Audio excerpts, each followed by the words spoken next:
तालीम पेट के नाम पर हो, जहां सिर्फ तालीम हो। आज जो ये जुल्म और बर्बरियत के पहाड़ तोड़े जा रहे हैं, वहां सिर्फ तालीम है। और जहां तालीम रब के नाम से होती है, जहां तालीम रब के नाम पर होती है, वहां जुल्म नहीं होता है, वहां अदल होता है, वहां इंसाफ होता है। जहां रब के नाम पर तालीम होती है, वहां बुग़्ज़ और इनाद नहीं होता है, बल्कि वहां मोहब्बत होती है, वहां भाईचारा होता है।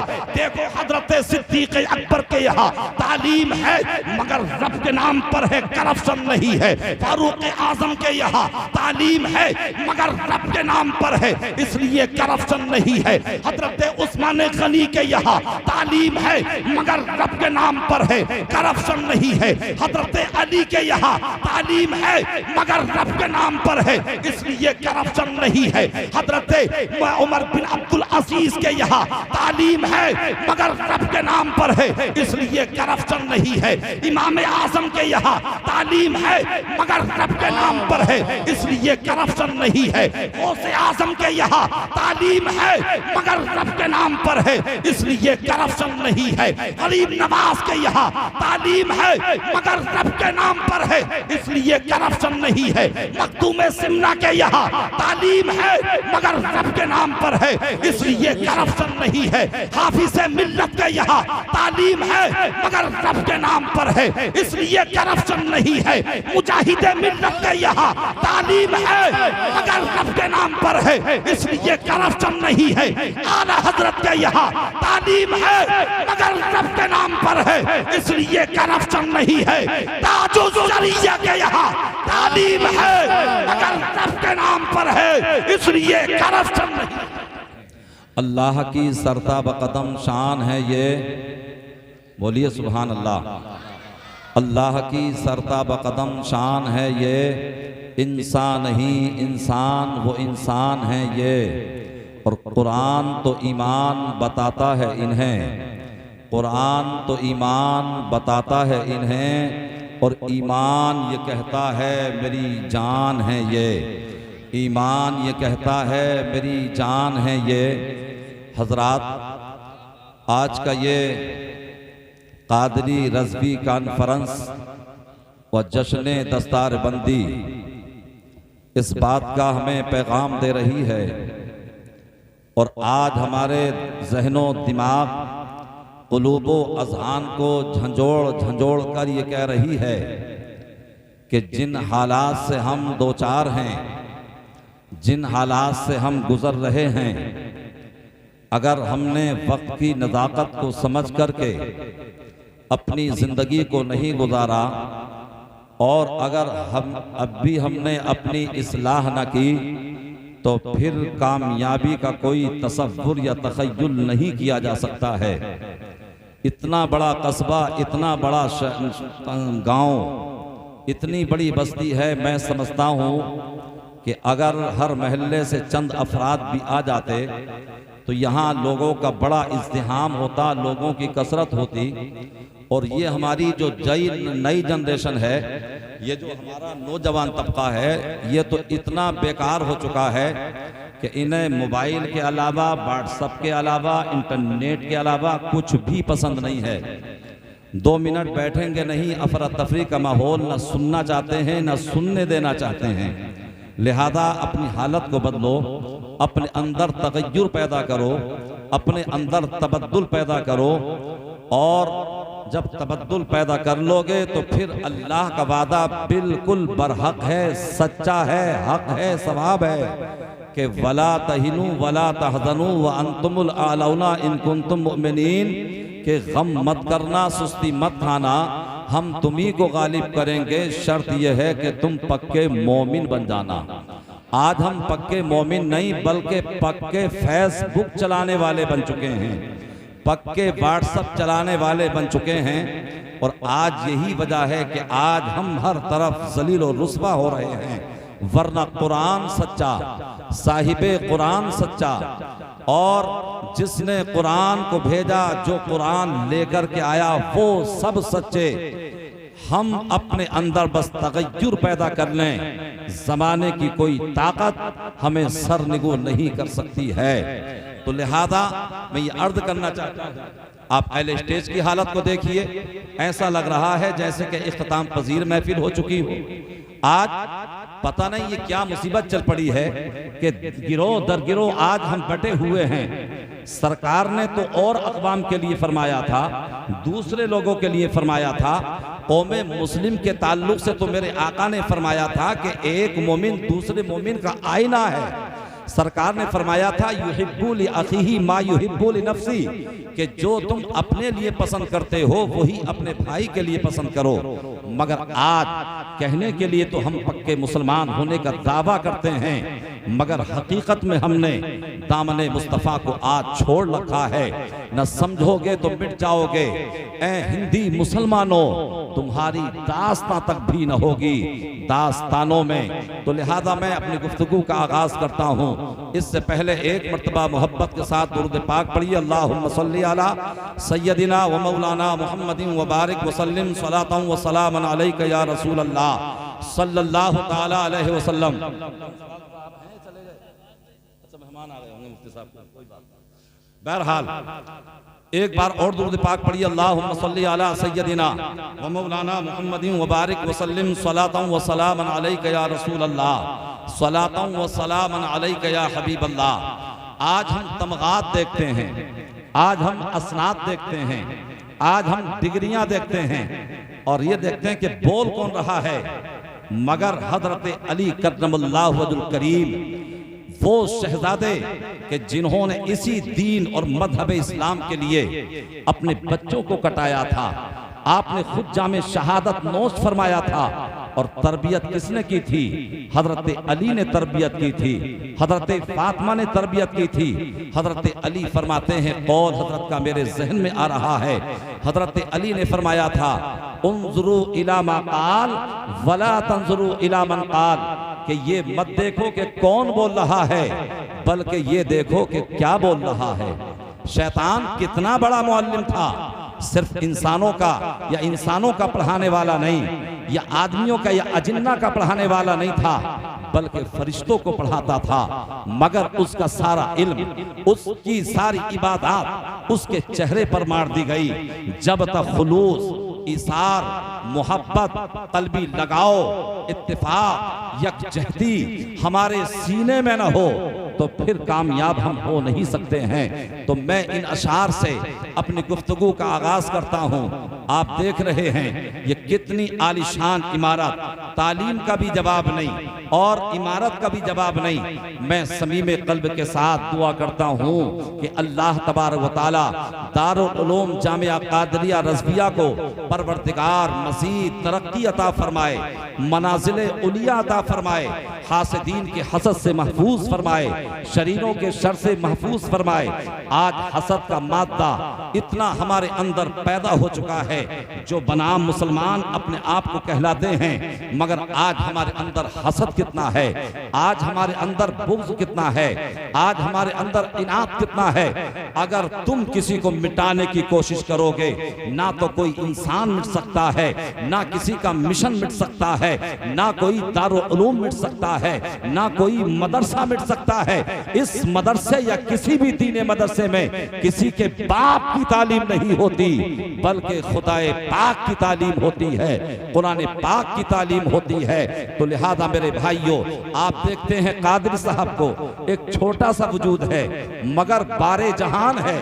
इन्हें मदरसे को भी देखना है, इन्हें मदरसीन को भी देखना है, इन्हें तलबा को भी देखना है, इन्हें मदरसे की इमारत को भी देखना है, इन्हें अपने मदरसे के अखराजात को भी देखना है।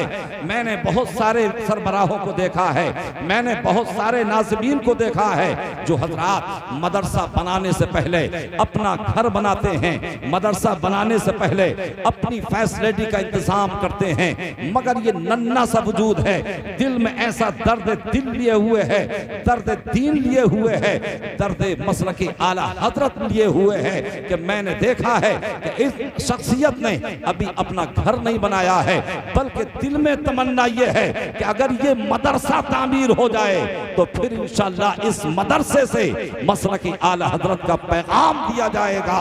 और इनकी यही तमन्ना है कि तालीम कुरान आम हो जाए, सारे परचमों से ऊंचा परचम इस्लाम हो जाए। नारे तकबीर, नारे रिसालत, मसलके आला हजरत अल्लामा ज़ाकिर नईमी साहिब क़िबला जिंदाबाद। इन अशार के जरिए मैं अपनी गुफ्तगू का आगाज करता हूँ कि तख्त शाही ना लिबासे फाखरा ले जाएगा।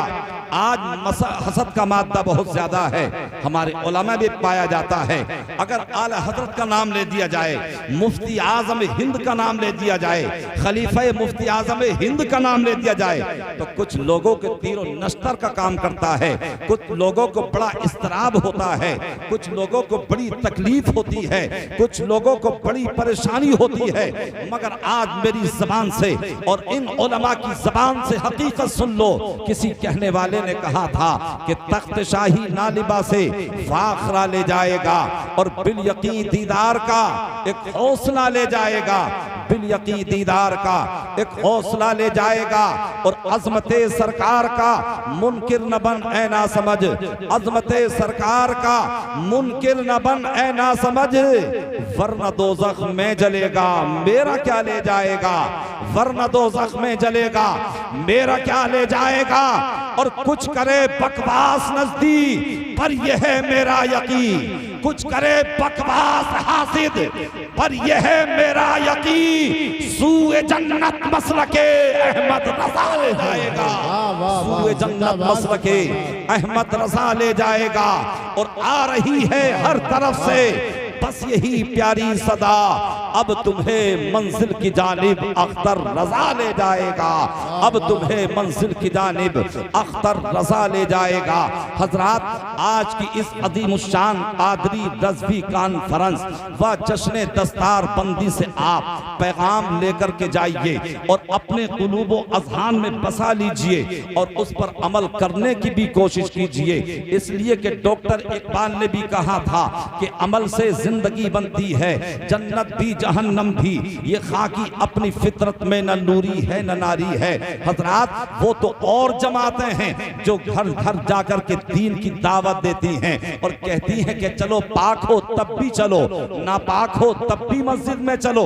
जबकि अल्लाह के नबी ने फरमाया कि नापाक आदमी ना तो कुरान को हाथ लगा सकता है और नापाक आदमी ना खाने काबा का तवाफ कर सकता है, नापाक आदमी ना कुरान पाक पढ़ सकता है, नापाक आदमी ना कुरान पाक को छू सकता है और नापाक आदमी ना मस्जिद में जा सकता है। मगर कुछ दीन के लुटेरे कहते हैं अगर हालत नापाकी में भी हो, अगर तुम नजस भी हो तब भी कोई बात नहीं है, चलो मस्जिद में। मगर अल्हम्दुलिल्लाह हम अहले सुन्नत वल जमात, हम घर घर जाकर तो जो है दीन की दावत नहीं देते हैं, मगर हमारे यहाँ मजालिस होती हैं, हमारे यहाँ महफिल होती हैं, हमारे यहाँ जलसे होते हैं, हमारे यहाँ कॉन्फ्रेंस होती हैं, तो ये भी पढ़ने पढ़ाने का एक मौका फराहम हुआ करता है, ये भी तालीम और ताल्लुम करने का एक हसीन मौका हुआ करता है। लेकिन आज हम ख्वाबे गफलत में पड़े हुए हैं, आज हम जिन हालात से हिंदुस्तान में दो चार हो रहे हैं, आज हम उससे बिल्कुल न आशना हैं, उन हालात से हम बिल्कुल बेखबर हैं। अगर कुरान को हम सही माना में पढ़ लें, अगर इस कॉन्फ्रेंस के पैगाम को आप ले जाएं, तो यकीनन आपको पता चलेगा उस जजीरा अरब में आज से 1400 साल पहले नुज़ूल कुरान के ताल्लुक से और नुज़ूल कुरान के एतबार से जो सबसे पहली सूरत है, जो सबसे पहली कुरान की आयत है, उसमें अल्लाह क्या फरमाता है? रब फरमाता है इक़रा, के पढ़ो, इक़रा पढ़ो, इक़रा पढ़ो। तो कुरान हमारे ज़हनों को झंझोड़ कर ये कह रहा है, ए लोगों पढ़ो, अगर तुम वक़ार चाहते हो तो तुम्हें पढ़ना होगा, अगर इज्जत चाहते हो तो तुम्हें पढ़ना होगा, अगर शान और शौकत चाहते हो तो तुम्हें पढ़ना होगा, अगर तुम हुकूमत चाहते हो तो तुम्हें पढ़ना होगा, अगर तुम सल्तनत चाहते हो तो तुम्हें पढ़ना होगा, अगर तुम खशियत रब्बी चाहते हो तो तुम्हें पढ़ना होगा, अगर तुम्हें खौफ इलाही चाहिए तो तुम्हें पढ़ना होगा। और मेरे आका ने फरमा दिया अल इल्मु नूर, अल इल्मु कुव्वा, यानी इल्म नूर है, इल्म कुव्वत है। है, पढ़ते तुम चले जाओ, परवरदिगार बरतरी तुम्हें अता फरमाएगा। वाह वाह, नारे तकबीर।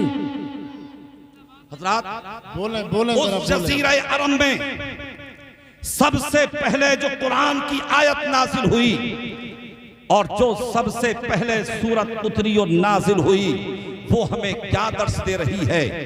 आपके कस्बा शहबाजपुर में और जिला संबल में अगर डीएम को भेजा जाए, योगी जी की तरफ से भेजा जाए या मोदी जी की तरफ से भेजा जाए, तो डीएम जिला संबल में आने के बाद सबसे पहले पूरे जिले के हालात का जायजा लेगा।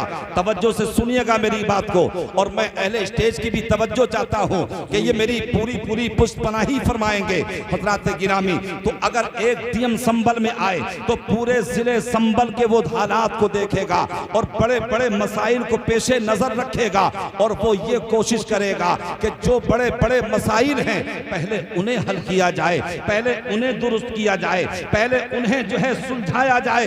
अज़ीज़ान मिल्लत इस्लामिया, और जो छोटे मसाइल होंगे डीएम उन्हें बाद में अंजाम देगा, डीएम उनकी बाद में इस्लाह करेगा। तो बस इसी तरीके से जब कुरान पाक जज़ीरा अरब में नाजिल हो रहा है, जब कुरान पाक मक्के की गलियों में नाजिल हो रहा है, जब कुरान पाक की पहली सूरत नाजिल हो रही है, जब कुरान पाक की पहली आयत नाजिल हो रही है, तो क्या नाजिल हो रही है, इतना के पढ़ो। तो क्या सबसे बड़ा मसला था अरब का? तालीम सबसे बड़ा मसला था। इसके अलावा और भी तो मसाइल थे अरब में, इसके अलावा और भी तो मसाइल थे जज़ीरा अरब में, इसके अलावा बहुत सारे मसाइल थे। आमतौर से जिना हो रहा था, बहुत बड़ा मसला था। आमतौर से शराब पी जा रही थी, बहुत बड़ा मसला था। आमतौर से कत्ल गारत के बाजार गर्म थे, बहुत बड़ा मसला था। दो कबीले आपस में दस्तों गिरेबान थे, वह बहुत बड़ा मसला था। और यानी छोटों को गुलाम बनाया जा रहा था, बहुत बड़ा मसला था। औरतों की इस्मत तरी की जा रही थी, बहुत बड़ा मसला था। औरतों को मनहूसा समझा जा रहा था, बहुत बड़ा मसला था हज़रात गिरामी। और सबसे बड़ा मसला तो ये था कि खाने काबा के अंदर 360 पुत रखे हुए थे, ये सबसे बड़ा मसला था।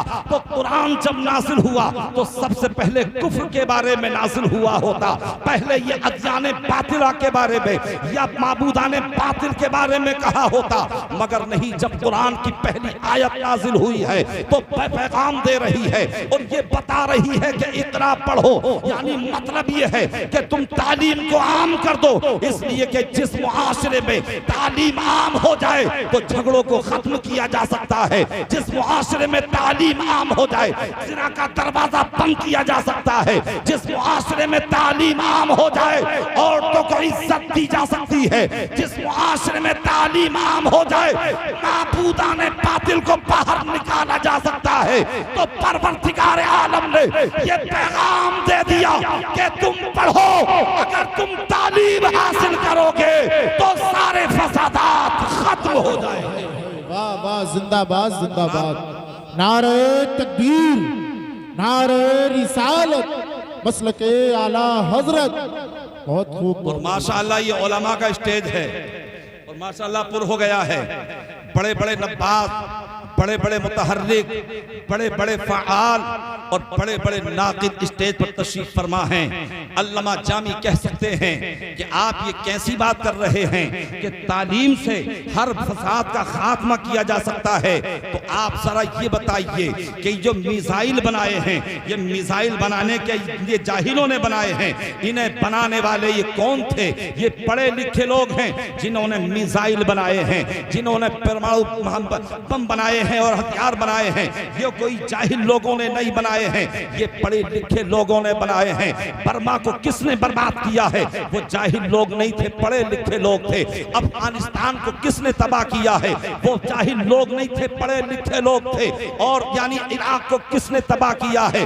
वो पढ़े लिखे लोग थे, जाहिल नहीं थे। आज से कई साल पहले यानी जापान पर जो बम मारा था, परमाणु बम, तो वो किसी जाहिल ने नहीं मारा था, बल्कि वो पढ़े पढ़े लिखे लोगों ने मारा था। मौलाना जामी ये कह सकते हैं, जब आप ये दावा कर रहे हैं कि तालीम से हर करप्शन खत्म हो सकता है, हर फिसाद का सद्देबाब हो सकता है, तो फिर ये तालीम तो है, घर घर में तालीम है, मुल्क मुल्क में तालीम है, बस्ती बस्ती में तालीम है, तालीम तो आम हो गई, मगर ये फितना फसाद का दरवाजा बंद क्यों नहीं हुआ? तालीम तो आम हो गई, मगर ये करप्शन बंद क्यों नहीं हुआ? तालीम तो आम हो गई, मगर ये फसादात का सद्देबाब क्यों नहीं हुआ? तो हजरात आओ हजरत आयशा से पूछते हैं, ए आयशा आप जरा बताइए कि नुज़ूल कुरान की कैफियत क्या रही है? नुज़ूल कुरान के और नुज़ूल सूरत और आयत के बारे में बताइए। हजरत आयशा सिद्दीक़ा रज़ियल्लाहु ताला अन्हा फरमाती हैं कि जब मुस्तफ़ा जान रहमत पर ये पहली आयत और सूरत नाजिल हुई, हजरत जिब्रील अमी हाजिर हुए, अर्ज़ की या रसूल अल्लाह इक़रा पढ़िए। मेरे आका से कहते हैं इक़रा पढ़िए, मगर मेरे आका से 2 मर्तबा कहा, मेरे आका खामोश रहते हैं। जब तीसरी मर्तबा कहा इक़रा बिस्मि रब्बिकल लज़ी खलक़, पढ़िए अपने रब के नाम से जो जिसने पैदा किया है, तो मुस्तफ़ा जान रहमत पढ़ने लगे हैं। हजरत आयशा फरमाती है कि जिब्रील अमी ने 2 मर्तबा कहा कि पढ़िए पढ़िए, सिर्फ पढ़ने की बात थी तो मुस्तफ़ा जान रहमत खामोश रहे, और मेरे आका ने ये बता दिया जहां सिर्फ तालीम होगी वहां जुल्म रहेगा, जहां सिर्फ तालीम होगी वहां फसाद रहेंगे, जहां सिर्फ तालीम होगी वहां करप्शन रहेगा। अगर तालीम रब के नाम पर हो तो फसादात खत्म हो जाएंगे, अगर तालीम रब के नाम पर हो तो बुराइयों का खात्मा हो जाएगा। बेशक बेशक बेशक। हजरात तो जहां नारे रिसालत कादरी रज़वी कॉन्फ्रेंस हुजूर ताजो शरिया मसलके आला हजरत मौलाना जाकिर हुसैन साहिब किबला। तो हजरात जहां तालीम रब के नाम पर होगी वहां करप्शन नहीं होगा, वहां फसाद नहीं होगा, वहां बुराइयां नहीं होंगी। अब कुरान पाक नाजिल हुआ, हमें तालीम पढ़ने की दे रहा है, हमें मैसेज पढ़ने का दे रहा है, हमें पैगाम पढ़ने के लिए दे रहा है। हजरात गिरामी, ये कुरान पाक जो नाजिल हुआ था ये कोई यानी अजमियों में नहीं नाजिल हुआ था, ये किसी जाहिर कौम में नाजिल नहीं हुआ था। कुरान जब आया था तो वो उन लोगों में आया था जो अपने आप को कहा करते थे अना अफसहुल अरब कुल्लुहुमुल अजम, यानी हम ही साहिबे ज़बान हैं, बाकी सारी दुनिया गूंगी है, हम ही साहिबे बलागत हैं, बाकी सारी दुनिया गूंगी है, हम ही साहिबे और असहाबे फसाहत हैं, बाकी सारी दुनिया गूंगी है। तो कुरान कहाँ नाजिल हुआ था, कुरान कहाँ आया था जो कि अपने आप को बड़ा फसीह कहा करते थे, जो अपने आप को फसाहत और बलागत वाला कहा करते थे, वहाँ कुरान पाक नाजिल हुआ। अब जब कुरान पाक की आयत नाजिल होती रही और सूरतें नाजिल होती रही, जब सूरह बकर की कुछ आयत नाजिल हुई तो कुफ्फारे मक्का ने कहा था, मुशरिकीन मक्का ने कहा था, बात आ रही है आपके समझ में? तो जोर से बोलें सुभान अल्लाह। बहुत तवज्जो से और संजीदगी से आप मेरी बात को समाप्त कीजिएगा। जब सूरह बकरा की चंद आयात नाजिल हुई तो मुशरिकीन ने कहा था ये मोहम्मद सल्लल्लाहु अलैहि वसल्लम हुजरे में जाते हैं, अपने घर में जाते हैं और अपनी मर्जी से जो है इसे यानी गढ़ लेते हैं और फिर लोगों में आकर के सुना देते हैं। आज भी कुछ लोगों का रिश्ता उन्हीं लोगों से है जो कुरान पर एतराज करते हैं, जो कुरान पर अंगुश नुमाई करते हैं, जो कुरान पर हर्फ लाते हैं और कहते हैं साहब किसी ने कहा था कि 26 आयत को निकाल दिया जाए, मगर जानते हो आज उसका हश्र क्या है? आज वो मुसलमानों से गलती की मुआफी मांग रहा है, आज वो जिंदगी की भीख मांग रहा है, आज वो फिर ओत करना चाहता है। ना तो मुसलमान वो कल था, ना आज वो मुसलमान हो सकता है। हम उसे दावत देते हैं अगर अल्लाह का तुझ पर करम हो जाए तो मजहबे शियत में नहीं बल्कि मजहबे और मसलके अहले सुन्नत में आ जा, तू पक्का मुसलमान हो जाए। तो कुफ्फार ने कहा, मुशरिकीन ने कहा कि जैसा मोहम्मद कुरान गढ़ते हैं ऐसी किताब तो हम भी ला सकते हैं, तो आप भी जी शऊर हैं, क्या ऐसा कोई कुरान जैसी किताब, ऐसी सूरतें, ऐसी आयात कोई बना सकता है? ना यहाँ बन सकती हैं, ना पाकिस्तान में, ना लंदन में, ना अमेरिका में। जब उस वक्त के काफिरों से ना बनी तो आज के काफिर कैसे बना सकते हैं? तो अल्लाह तबारक व तआला के महबूब सल्लल्लाहु अलैहि वसल्लम को लोग कह रहे हैं कि ये अपनी मर्जी से कमरे में जाते हैं और उसे गढ़ लेते हैं, अपने जी से उसे बना लेते हैं। तो अल्लाह तबारक व तआला ने यानी एक चैलेंज दिया और इरशाद फरमाया, उलमा की तवज्जो, अल्लाह ने फरमाया कुल इन इज्तमाअतिल इंसु वल जिन्न अला अन यातू बिमिस्ली हादल कुरान ला यातूना बिमिस्लिही। आप फरमाओ महबूब, ऐलान फरमा दो कि अगर आदमी और जिन सब इस बात पर मुत्तफिक हो जाएं बिमिस्ली हादल कुरान कि इस कुरान के मिस्ल ले आए, ला यातूना बिमिस्लिही, तो इसका मिस्ल ना ला सकेंगे, वलौ काना बादुहुम लिबादिन ज़हीरा, और अगरचे उनमें एक दूसरे का मददगार हो। जब कुरान ने ये चैलेंज किया तो सारे कुफार, सारे मुशरिकीन यानी उनकी ज़बानें मुकफ्फल हो गई थी, न कोई भी इसका जवाब ना ला सका था। सबके सब मबहूत हो गए थे, सबके सब मरऊब हो गए थे। मगर जब आदमी के दिल में निफाक भरा होता है, हसद का मादा भरा होता है, तो वो कुछ दिनों के लिए खामोश हो जाता है। फिर उसकी वही खसलत उभारती है उसे कि कर बुराई, कर चुगली और ग़ीबत, फिर जो है वो बुराई करने लगता है। कुछ दिनों के लिए खामोश हुए, मगर कुरान तो धीरे धीरे नाजिल होता रहा, कुरान धीरे धीरे उतरता रहा। फिर जब उन्होंने फिर जो है मुस्तमाई की और कहा कि मोहम्मद सल्लल्लाहु अलैहि वसल्लम यानी ये तो कमरे में जाते हैं, अपनी मर्जी से गड़ लाते हैं, तो अल्लाह ने पहले चैलेंज किया था, कुरान ने पहले चैलेंज किया था कि अगर तुम सच्चे हो तो तुम कुरान जैसी कोई किताब लेकर के आ जाओ। जब तुम साहिबे फसाहत हो, जब तुम साहिबे बलागत हो, तो हज़रात गिरामी वो ना ला सके थे। अब अल्लाह ने दूसरा चैलेंज जो है कुछ हल्का कर दिया, फरमाया कुल फ़अतू बिअशरी सुवरिन मिस्लिही।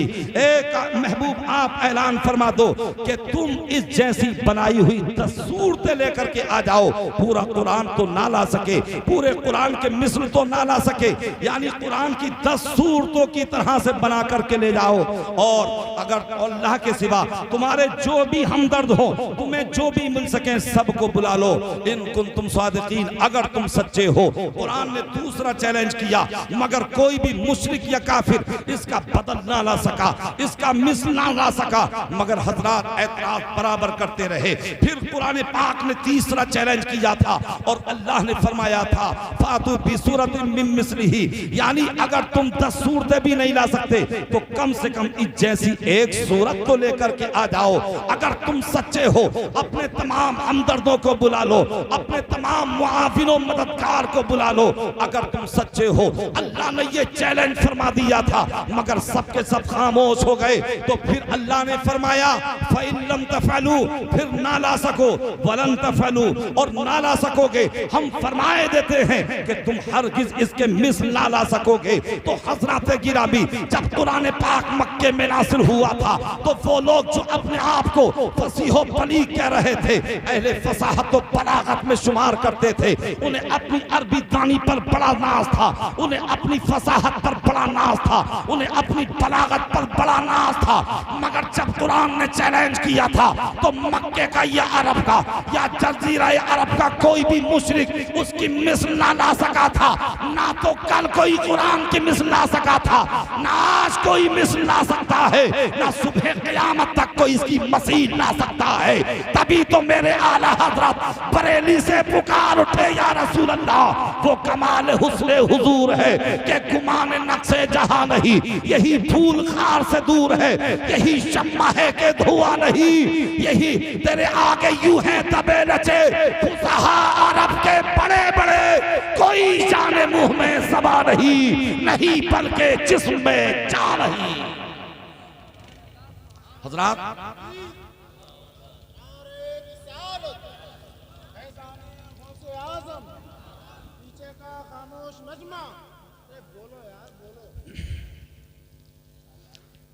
तो हजरात अल्लाह ने फरमाया इक़रा बिस्मि रब्बिकल लज़ी खलक़ खलक़ल इंसान मिन अलक़ इक़रा व रब्बुकल अकरम। ए महबूब, अपने रब के नाम से पढ़ो जिसने पैदा किया आदमी को खून की फुटक से, पढ़ो और तुम्हारा रब ही सबसे बड़ा अकरम। हजरात गिरामी, तो कुरान की पहली सूरत नुज़ूल के एतबार से और पहली आयत हमें तालीम का जो है एक दर्स दे रही है, एक पैगाम दे रही है। अगर हम कुरान पर अमल कर लें तो कसम खुदा की दुनिया की कोई ताकत हमें झुका नहीं सकती है। मगर आज हमारी कौम के नौजवान हैं, इन्हें तालीम से कोई वास्ता नहीं है। ये तो अगर कोई फिल्मी स्टार को देखेंगे तो जैसे उसके बाल देखेंगे वैसे ही ये बाल रखने शुरू कर देते हैं, जैसे उसका लिबास देखेंगे वैसे ही ये लिबास पहनना शुरू कर देते हैं, जैसे उन्हें ठुमके लगाते देखेंगे वैसे ही ठुमके लगाने शुरू कर देते हैं, जैसे उनकी अदाओं को देखेंगे वैसे ही अदाएं शुरू कर देते हैं। मगर याद रखना, फिल्मी स्टार की एक हीरोइन है जिसे रानी मुखर्जी कहा जाता है, उसने अपनी स्पीच में कहा था कि इस पूरी दुनिया के अंदर अगर सबसे ज्यादा अच्छा कैरेक्टर वाला, सबसे ज्यादा अच्छे किरदार वाला, सबसे ज्यादा अपनी अच्छी आदतों अतबार का कोई है तो वो आमना कलाल मोहम्मद अरबी है। तो दुनिया तो तुम्हारे नबी की तारीफ करे, दुनिया तो तुम्हारे नबी के किरदार की तारीफ करे, और तुम जो है आज दुनिया की तरफ जा रहे हो, आज तुम दुनिया की तरफ भाग रहे हो। लिहाजा बड़े खस्ता हालात, बड़े अब्तर हालात हिंदुस्तान के चल रहे हैं। अपने बच्चों को डॉक्टर भी बनाओ, अपने बच्चों को इंजीनियर भी बनाओ, अपने बच्चों को प्रोफेसर भी बनाओ, मगर ये सब कुछ बनाने से पहले अपने बच्चों को मुस्तफा का गुलाम बना दो। इसलिए कि आज देखा ये जाता है, अगर किसी का बेटा डॉक्टर बन जाता है, अगर किसी का बेटा इंजीनियर बन जाता है, अगर किसी का बेटा प्रोफेसर बन जाता है तो वो अगियार के चुंगल में आ जाता है और उसके दामे फरेब में आ जाता है, और आने के बाद वो अपने अकीदे को बदल देता है। नारे तकबीर, नारे रिसालत, मसलके आला हजरत, मसलके आला हजरत मुफ्ती अलाउद्दीन साहिब किबला। नारे तकबीर, कारी अलाउद्दीन साहिब किबला, मुफ्ती आजम साहिब किबला संभली। नारे तकबीर, नारे रिसालत, सुभान अल्लाह।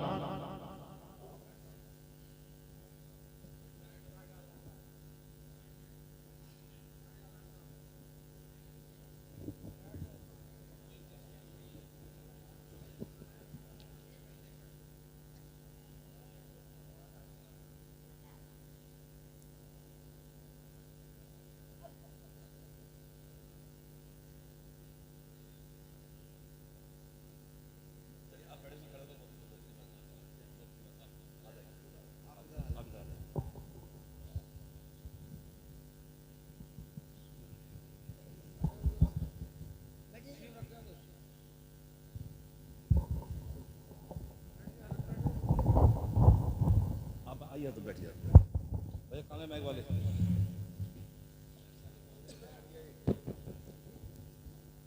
इतनी से मुझे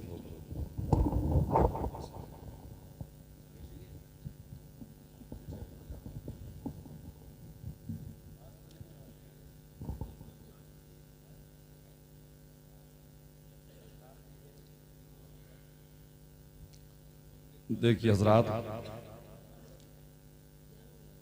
पैकर इल्म अमल मखज़न इल्म फ़न आबरू अहले सुनन हज़रत अल्लामा मुफ्ती अलाउद्दीन साहिब क़िबला मुफ्ती आज़म संभल तशरीफ़ ला चुके हैं और हज़रत की उजलत में भी हैं। हज़रत आ गए, यही बहुत बड़ी बात है। और माशाअल्लाह हज़रत क़ादरी साहब से बड़ी मोहब्बत करते हैं, पहले भी मैंने देखा है। और जब जब हज़रत को ज़हमत दी जाती है तो हज़रत तशरीफ़ ले आते हैं। ये हज़रत की ज़रा नवाजी है, करम फरमाई है। अल्लाह तबारक व तआला हज़रत की उम्र में बेपनाह बरकतें अता फरमाए और परवरदिगार हज़रत को सेहत व तवानाई अता फरमाए। एक मरतबा मोहब्बत से बोलें सुभान अल्लाह। बात ही जो है इधर उधर हो गई, मगर फिर भी मैं जो है अपनी बात ख़त्म कर रहा हूँ। बात चल रही थी तालीम की कि नुज़ूल के एतबार से कुरान की सबसे पहली आयत और सूरत हमें कुरान की और तालीम का पैगाम देती है, पढ़ने का पैगाम देती है, तालीम हासिल करो, पढ़ो पढ़ो पढ़ो। मगर आज कौम मुस्लिम पढ़ने के लिए तैयार नहीं है। 12-13 साल तक तो कोई परवाही नहीं है, ना माँ को ना बाप को।